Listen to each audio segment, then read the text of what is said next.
एक मुट्ठी चौरा हम भिखारिया के देहनी रे जान।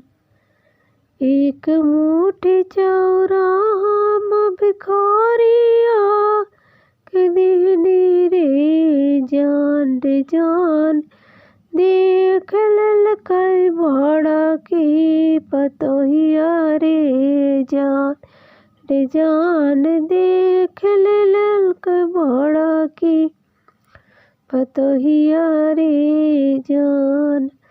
बड़की पतोहिया सेवा गुरु आँखिया देख ले रे जान रे जान। देख ले मझली पतोहिया रे जान रे जान। देख ललकै मझली पतोहिया रे जान।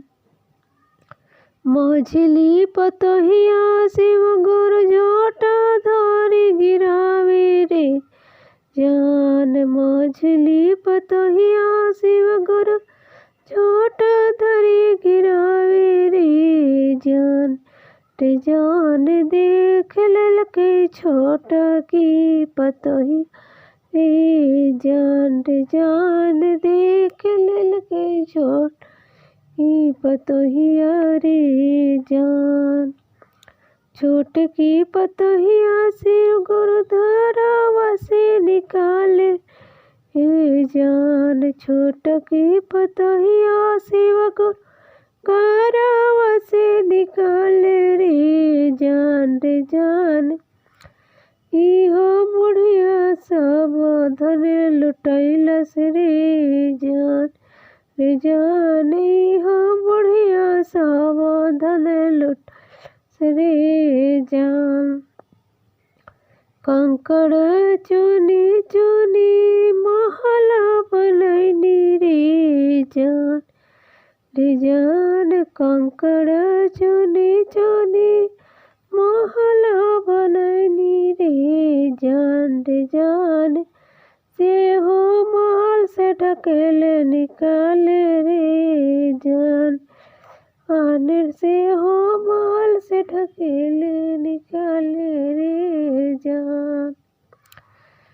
मेहनत मजदूर करके घानावा जुटैनी रे जान रे जान। एक मुट्ठी चौरा कारण से निकाले रे जान रे जान। एक मुट्ठी कारण घरवा से निकाले रे जान।